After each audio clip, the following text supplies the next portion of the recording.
Good morning students. കഴിഞ്ഞ ക്ലാസ്സിൽ നമ്മൾ ഗ്രാമപ്രദേശങ്ങളിലെ സാമൂഹ്യ ക്രമവും സാമൂഹ്യ മാറ്റവും പറയുകയുണ്ടായി. ഇന്നത്തെ ക്ലാസ്സിൽ നമ്മൾ നഗരപ്രദേശങ്ങളിലെ സാമൂഹ്യ ക്രമത്തെക്കുറിച്ചും സാമൂഹ്യ മാറ്റത്തെക്കുറിച്ചുമാണ് പറയുന്നത്. Social order and social change in urban areas. നഗരപ്രദേശങ്ങളിലെ സാമൂഹ്യ ക്രമവും സാമൂഹ്യ മാറ്റവും. അപ്പം നമുക്കതെങ്ങനെയാണ് വരുന്നത് എന്നുള്ളതൊന്ന് നോക്കാം. നഗരം എന്ന് പറയുന്നത് ഒരിക്കലും ഒരു ആധുനിക പ്രതിഭാസമല്ല. ആധുനിക കാലഘട്ടത്തിൽ രൂപപ്പെട്ടതല്ല നഗരം എന്ന് പറയുന്നത്. പുരാതന സമൂഹങ്ങളിൽ അടക്കം നമുക്ക് ഈ നഗരങ്ങൾ നിലനിന്നതായി കാണാൻ സാധിക്കും. എന്നാൽ നഗര ജീവിതം ഒരു ജീവിത രീതിയായി മാറുന്നത് ആധുനിക കാലഘട്ടത്തിലാണ്. Urbanisation is a modern phenomenon. നഗരവൽക്കരണം എന്ന് പറയുന്നത് ഒരു ആധുനിക പ്രതിഭാസമായാണ് കണക്കാക്കുന്നത്. Urbanisation is a modern phenomenon. ആധുനിക കാലഘട്ടത്തിന് മുന്നേ വ്യാപാരം, മതം, യുദ്ധം അതിൻ്റെയൊക്കെ അടിസ്ഥാനത്തിലാണ് നഗരങ്ങളുടെ സ്ഥാനവും പ്രാധാന്യമൊക്കെ തീരുമാനിച്ചിരുന്നത്. വ്യാപാര പാതകൾ, തുറമുഖങ്ങൾ, യുദ്ധ പ്രാധാന്യമുള്ള സ്ഥലങ്ങള്, അതേപോലെ തന്നെ തീർത്ഥാടകരെ ആകർഷിക്കുന്ന മതകേന്ദ്രങ്ങൾ, അങ്ങനെയുള്ള സ്ഥലങ്ങളിലെല്ലാം തന്നെ നഗരങ്ങൾ ഉണ്ടായിരുന്നു. ഇന്ത്യയിലും അതുപോലുള്ള ഒരുപാട് പഴയ നഗരങ്ങളുണ്ട്. ആസാമിലെ ബ്രഹ്മപുത്ര നദിക്കരയിലെ തെസ്പൂർ, വടക്കൻ കേരളത്തിലെ അറബിക്കടലിന്റെ തീരത്തുള്ള കോഴിക്കോട് എന്നിവ മധ്യകാല വാണിജ്യ നഗരങ്ങളായിരുന്നു. അതേപോലെ തന്നെ രാജസ്ഥാനിലെ അജ്മീർ, ഉത്തർപ്രദേശിലെ വാരണാസി, ബനാറസ്, കാശി അങ്ങനെയുള്ള പേരിലൊക്കെ അറിയപ്പെടുന്ന വാരണാസി, തമിഴ്നാട്ടിലെ മധുര, ഇതെല്ലാം തന്നെ ഇന്ത്യയിലെ ക്ഷേത്ര നഗരങ്ങളും മത തീർത്ഥാടക കേന്ദ്രങ്ങൾക്കും എല്ലാം ഉദാഹരണമായി പറയാവുന്നതാണ്. നഗരജീവിതം എന്ന് പറയുന്നത് ആധുനികതയും ഒരുമിച്ച് പോകുന്നതെന്നാണ് സമൂഹശാസ്ത്രജ്ഞര് പറയുന്നത്. നഗരജീവിതവും ആധുനികതയും ഈ രണ്ടും ഒരുമിച്ചാണ് പോകുന്നത് എന്നാണ് സമൂഹശാസ്ത്രജ്ഞര് പറയുന്നത്. ഒന്നിനെ മറ്റൊന്നിന്റെ പ്രകടനമായി കണക്കാക്കുന്നുണ്ട്. അപ്പോൾ നഗരജീവിതം എന്ന് പറയുന്നത് ആധുനികതയുടെ പ്രകടനമാണ്. അതേപോലെ തന്നെ ആധുനികത എന്ന് പറയുന്നത് നഗര പ്രകടനമാണ് എന്നൊക്കെയാണ് കണക്കാക്കുന്നത്. ഈ നഗരങ്ങൾ എന്ന് പറയുന്നത് ഒരിക്കലും ഗ്രാമം പോലെയല്ല. ഗ്രാമങ്ങളിൽ നിന്നും ഒരുപാട് വ്യത്യസ്തമാണ് നഗരങ്ങൾ. അത് ഒരുപാട് കാര്യങ്ങളിൽ നമുക്ക് ഈ ഒരു വ്യത്യാസം കാണാനായി സാധിക്കും. ഒന്നാമത്തെ കാര്യം എന്ന് പറയുന്നത് ജനസാന്ദ്രത, ഡെൻസിറ്റി ഓഫ് പോപ്പുലേഷൻ. അത് നഗരങ്ങളിലായിരിക്കും കൂടുതൽ ഉണ്ടായിരിക്കുക. ഗ്രാമങ്ങളെക്കാൾ കൂടുതൽ ആളുകൾ തിങ്ങിപ്പാർക്കുന്നത് എവിടെയായിരിക്കും? നഗരപ്രദേശങ്ങളിലായിരിക്കും. അതേപോലെ തന്നെ ഈ നഗരം എന്ന് പറയുന്നത് ബഹുജന രാഷ്ട്രീയത്തിന്റെ കേന്ദ്രങ്ങളായാണ് ചരിത്രത്തിൽ അറിയപ്പെടുന്നത്. പിന്നെ ആധുനിക മനുഷ്യന്റെ പ്രവർത്തന മണ്ഡലം കൂടിയായി ഈ നഗരങ്ങൾ ഇന്ന് മാറിക്കഴിഞ്ഞിട്ടുണ്ട്. സൗകര്യങ്ങളുടെയും സ്ഥാപനങ്ങളുടെയും എല്ലാം തന്നെ ഒത്തുചേർന്നുകൊണ്ട് നഗരം വ്യക്തികൾക്ക് ഒരുപാട് അതിരില്ലാത്ത സൗകര്യങ്ങൾ തുറന്നു കൊടുക്കുന്നുണ്ട്.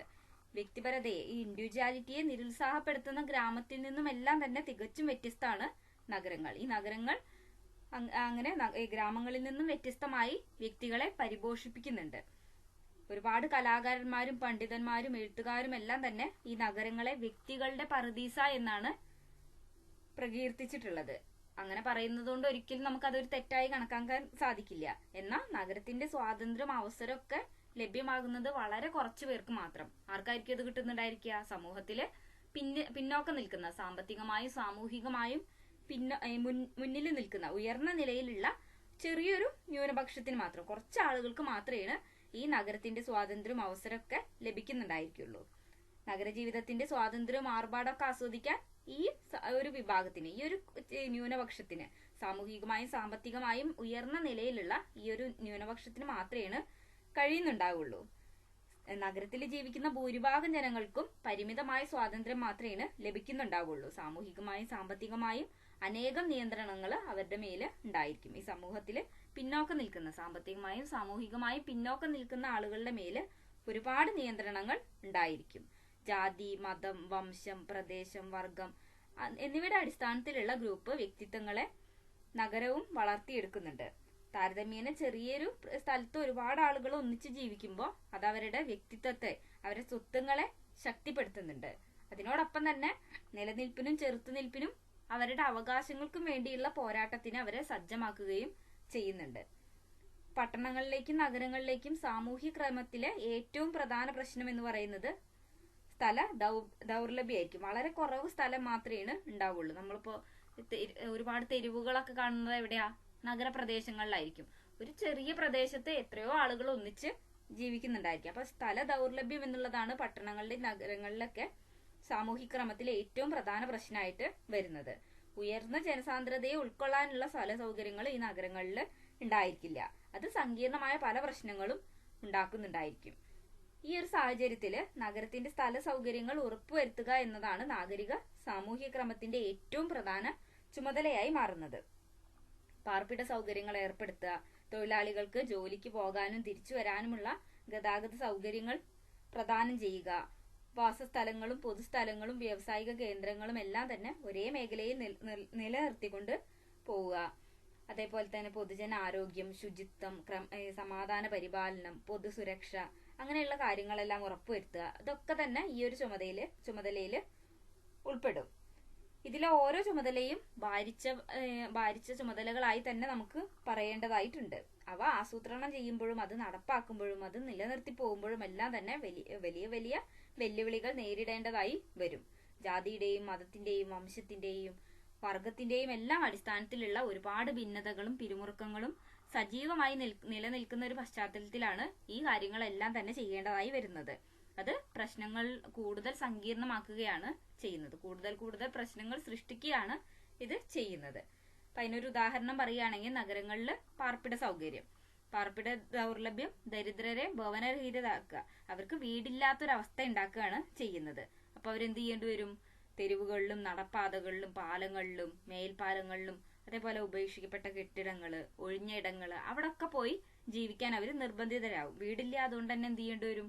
ഇങ്ങനെയുള്ള സ്ഥലങ്ങളിൽ അവർക്ക് ജീവിക്കേണ്ടതായി വരും. അങ്ങനെ പാർപ്പിട പ്രശ്നം തെരുവ് ജനത എന്ന പ്രതിഭാസത്തെ സൃഷ്ടിക്കുന്നു. സ്ട്രീറ്റ് പീപ്പിൾ എന്നുള്ള ഒരു വിഭാഗത്തെ സൃഷ്ടിക്കുകയാണ് ചെയ്യുന്നത്. ചേരികൾ ഉയർന്നു വരാനുള്ള ഏറ്റവും പ്രധാന കാരണവും ഇത് തന്നെയാണ്. ചേരികളൊക്കെ കണ്ടിട്ടുണ്ടായിരിക്കും. ആ ചേരികൾ ഉയർന്നു വരാനുള്ള ഏറ്റവും പ്രധാന കാരണവും ഇത് തന്നെയാണ്. സ്ലംസ് ഒക്കെ ഉണ്ടാവാനുള്ള കാരണം ഇത് തന്നെയാണ്. പാർപ്പിട സൗകര്യം ഇല്ല, അതുകൊണ്ട് തന്നെ സ്ലംസ് ഒക്കെ കൂടുതലായിട്ട് ഉണ്ടാവുകയാണ് ചെയ്യുന്നത്. ഈ ചേരികൾ തിങ്ങി നിറഞ്ഞവയും അതേപോലെ തന്നെ ഒരുപാട് ആളുകൾ ഒന്നിച്ച് ജീവിക്കുന്നതും ആയിരിക്കും. ശുചിത്വം, അതേപോലെ തന്നെ ജലവിതരണം, വൈദ്യുതി, അങ്ങനെയുള്ള പൊതു സൗകര്യങ്ങളൊന്നും തന്നെ ഈ ഒരു പ്രദേശങ്ങളിൽ ഉണ്ടായിരിക്കില്ല. ചേരികളിലെ വീടുകൾ പ്ലാസ്റ്റിക് ഷീറ്റ് കൊണ്ടോ അല്ലെങ്കിൽ കാർഡ്ബോർഡ് അങ്ങനെയുള്ള ചില സാമഗ്രികൾ കൊണ്ടായിരിക്കും നിർമ്മിച്ചിട്ടുണ്ടായിരിക്കുക.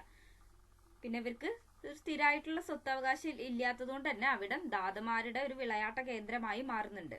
സിനിമകളിലൊക്കെ കണ്ടിട്ടുണ്ടാവും, വിയറ്റ്നാം കോളനി പോലുള്ള സിനിമകളിലൊക്കെ കണ്ടിട്ടുണ്ടാവും. അതേപോലെ തന്നെ ഒരുപാട് സിനിമകളിൽ നമുക്ക് ഈ ചേരികളും കോളനികളൊക്കെ കാണാം. അപ്പൊ അവിടെ ജീവിക്കുന്നവർക്ക് എന്തുണ്ടാവില്ല? സ്വത്തവകാശം ഉണ്ടാവില്ല. ഇത് എന്റെ സ്ഥലമാണെന്ന് അവർക്ക് ഒരിക്കലും പറയാൻ പറ്റില്ല. അതുകൊണ്ട് തന്നെ അവിടെ അത്തരം മേഖലകളിലൊക്കെ കൂടുതൽ ദാതമാര് ഉയർന്നു വരാനുള്ള സാധ്യതകളുണ്ട്. ഈ ദാതമാരും ഗുണ്ടകളും എല്ലാം തന്നെ അവിടെ താമസിക്കുന്ന ജനങ്ങളുടെ മേലെ അവരുടെ ആധിപത്യം അടിച്ചേൽപ്പിക്കും.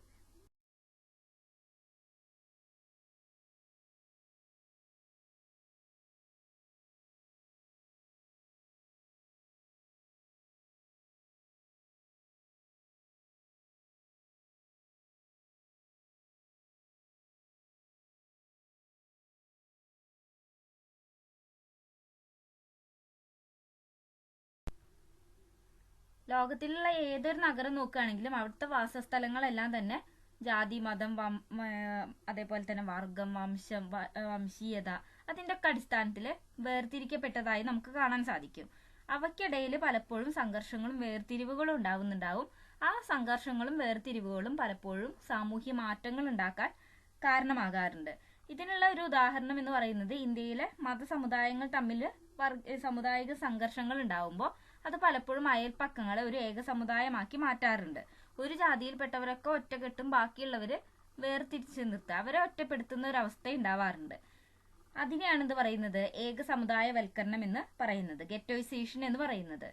വർഗീയ കലാപങ്ങൾ പലപ്പോഴും ഈ ഗെറ്റോയിസേഷനെ ശക്തിപ്പെടുത്താറുണ്ട്. ഇന്ത്യയിലുള്ള പല നഗരങ്ങളിലും ഇത് സംഭവിച്ചതായി നമുക്ക് കാണാൻ സാധിക്കും. 2002 ഗുജറാത്ത് കലാപമാണ് ഇതിന് ഏറ്റവും നല്ലൊരു ഉദാഹരണമായി പറയപ്പെടുന്നത്. പിന്നെ ലോകവ്യാപകമായിട്ടുള്ള മറ്റൊരു പ്രതിഭാസമാണ് ബന്ധിത സമുദായങ്ങൾ. അത് നമുക്ക് ഇന്ത്യയിലും കാണാൻ പറ്റും, ഗേറ്റഡ് കമ്മ്യൂണിറ്റീസ്. അതെന്താന്ന് വെച്ചിട്ടുണ്ടെങ്കിൽ സമ്പന്നമായ അയൽപ്പക്കങ്ങൾ അവരുടെ വീടും പരിസരവും അവരുടെ ചുറ്റുപാട് കവാടങ്ങളും മതിലുകളും നിർമ്മിച്ചുകൊണ്ട് വേർതിരിച്ച് നിർത്താറുണ്ട്. അവിടേക്ക് ആര് പ്രവേശിക്കണം, ആര് അവിടെ നിന്ന് പുറത്തു പോകണം എന്നുള്ളതൊക്കെ അവർ തന്നെയായിരിക്കും തീരുമാനിച്ചിട്ടുണ്ടായിരിക്കുക. അവരുടെ അങ്ങോട്ടുള്ള പ്രവേശനവും നിർഗമനവും ഒക്കെ നിയന്ത്രിച്ചിട്ടുണ്ടായിരിക്കും. Controlled entry and exit. അങ്ങോട്ട് ആര് കടക്കണം, ആരവിടുന്ന് പുറത്തു പോകണം എന്നുള്ളതൊക്കെ അതിനൊക്കെ ഒരു നിയന്ത്രണം ഉണ്ടായിരിക്കും. അവരുടെ ചുറ്റുപാട് അവര് മതിലുകളും കവാടങ്ങളും നിർമ്മിച്ചുകൊണ്ട് വേർതിരിച്ച് നിർത്തുന്നുണ്ട്. അത്തരം സമുദായങ്ങളെയാണ് എന്ത് പറയുന്നത്, ബന്ധിത സമുദായങ്ങൾ അല്ലെങ്കിൽ ഗേറ്റഡ് കമ്മ്യൂണിറ്റീസ് എന്ന് പറയുന്നത്. അത്തരം സമുദായങ്ങൾക്ക് സമാന്തരവും സ്വന്തവുമായുള്ള ജലവിതരണം ഉണ്ടായിരിക്കും, വൈദ്യുത വിതരണം ഉണ്ടായിരിക്കും, സമാധാന സുരക്ഷാ സംവിധാനങ്ങളും ഉണ്ടായിരിക്കും. നഗരപ്രദേശങ്ങളിൽ വരുന്ന മറ്റൊരു പ്രശ്നം എന്ന് പറയുന്നത് ഗതാഗതത്തെയും യാത്രാ സൗകര്യങ്ങളെയും ബന്ധപ്പെടുത്തിയിട്ടുള്ള പ്രശ്നങ്ങളാണ്. ഈ നഗരങ്ങളിലെ ആളുകൾ ചിലപ്പോൾ താമസിക്കുന്നത്, അവരുടെ വാസസ്ഥലം ഒരിടത്തും തൊഴിലിടം വേറൊരിടത്തായിരിക്കും, ഒരുപാട് ദൂരെയുമായിരിക്കാം ചിലപ്പോൾ. അപ്പൊ അങ്ങനെ വരുമ്പോൾ അവർക്ക് കൂടുതലായി എന്ത് ചെയ്യേണ്ടി വരും, ഗതാഗതങ്ങളെ ആശ്രയിക്കേണ്ടതായി വരും. അവരുടെ ജോലി സ്ഥലവും അവർ താമസിക്കുന്ന സ്ഥലവും ഒരുപാട് ദൂരെയാണെങ്കിൽ വിപുലമായി ഗതാഗത സമ്പ്രദായം സൃഷ്ടിക്കുകയും അത് നിലനിർത്തേണ്ടതായും വരും. അപ്പൊ ഇത്തരം ആളുകൾ ഒന്നുകിൽ തീവണ്ടിയിലോ അല്ലെങ്കിൽ ബസ്സിലോ അല്ലെങ്കിൽ സ്വകാര്യ വാഹനങ്ങളിലോ ഒക്കെ ആയിരിക്കും യാത്ര ചെയ്യുന്നുണ്ടായിരിക്കുക. അപ്പൊ ഈ തീവണ്ടിയിലും ബസ്സിലും ഒക്കെ ഉള്ള യാത്ര നഗരത്തിലെ ജനങ്ങൾക്ക് ഒരു ജീവിത രീതിയായി മാറും. അതുപോലെ തന്നെ ഈ ഗതാഗത സമ്പ്രദായം നഗരത്തിലെ ജോലിക്കാരുടെ ജീവിത ഗുണനിലവാരത്തെയും പ്രത്യക്ഷമായി സ്വാധീനിക്കുന്നുണ്ടായിരിക്കും. റോഡ് ഗതാഗതത്തെയും അതേപോലെ തന്നെ സ്വകാര്യ വാഹനങ്ങളെയും ഒക്കെ ആശ്രയിക്കുന്നത് പലപ്പോഴും പല രീതിയിലുള്ള പ്രശ്നങ്ങൾ നഗരങ്ങളിൽ ഉണ്ടാക്കുന്നുണ്ടായിരിക്കും. ട്രാഫിക് ജാം, ഗതാഗത കുരുക്ക്, അതേപോലെ തന്നെ മലിനീകരണം, വായു മലിനീകരണം, ശബ്ദ മലിനീകരണം, അങ്ങനെയുള്ള ഒരുപാട് പ്രശ്നങ്ങൾ ഇതൊക്കെ ഈ സ്വകാര്യ വാഹനങ്ങളെയും അതേപോലെ തന്നെ റോഡ് ഗതാഗതത്തെയും ഒക്കെ ആശ്രയിക്കുമ്പോൾ നഗരങ്ങളിൽ ഉണ്ടാകുന്നുണ്ട്. അപ്പൊ അങ്ങനെ വാസസ്ഥലങ്ങളുടെ ഈ വിതരണം സങ്കീർണമായ നഗര സമൂഹത്തില് ഒരുപാട് പ്രശ്നങ്ങൾ ഉണ്ടാക്കുന്നുണ്ട്. പിന്നെ ഇപ്പോ ഈ നഗരത്തില് പല രൂപത്തിലും ഭാവത്തിലുമുള്ള സാമൂഹ്യ മാറ്റങ്ങൾ പലപ്പോഴും ഉണ്ടാകാറുണ്ട്. അതിലൊന്നാണ് ചില പ്രദേശങ്ങളുടെ ഉയർച്ച താഴ്ചകള്. ഇപ്പൊ ഏതൊരു നഗരം നോക്കുകയാണെങ്കിലും അതിനൊരു നഗര കേന്ദ്രം ഉണ്ടായിരിക്കും. ഈ 19-ാം നൂറ്റാണ്ടിലും 20-ാം നൂറ്റാണ്ടിന്റെ ആദ്യ ദശകങ്ങളിലൊക്കെ തന്നെ ഈ നഗര കേന്ദ്രങ്ങളായിരുന്നു ശക്തി കേന്ദ്രം എന്ന് പറയുന്നത്. പക്ഷെ 20-ാം നൂറ്റാണ്ടിന്റെ രണ്ടാം പകുതിയോട് കൂടിയിട്ട് സമ്പന്നര് നഗരത്തിന്റെ കേന്ദ്രത്തിൽ നിന്നും മാറി നഗര പ്രാന്ത പ്രദേശങ്ങളിലേക്ക് ചേക്കേറാൻ തുടങ്ങി. കേന്ദ്രത്തിലാണ് ആദ്യം അവര് ഉണ്ടായിരുന്നത്, നഗര കേന്ദ്രങ്ങളിലാണ് ഉണ്ടായിരുന്നത്. അവിടെ നിന്ന് പ്രാന്ത പ്രദേശങ്ങളിലേക്ക്, അതിന്റെ ഒക്കെ നഗരത്തിന്റെ ഒരു അതിര് എന്നൊക്കെ പറയില്ലേ, അങ്ങനെയുള്ള ഇടങ്ങളിലേക്ക് ചേക്കേറാൻ തുടങ്ങി. അതോടുകൂടി നഗര കേന്ദ്രങ്ങൾക്ക് അതിന്റെ തിളക്കം നഷ്ടപ്പെടുകയും ഉണ്ടായി. എന്നാൽ ഇപ്പോ ഈ സമുദായ ജീവിതത്തിന്റെ പുനഃസൃഷ്ടിയിലൂടെ ഒക്കെ ഈ പഴയ തിളക്കം തിരിച്ചു പിടിക്കാനായി ശ്രമിക്കുന്നുണ്ട്.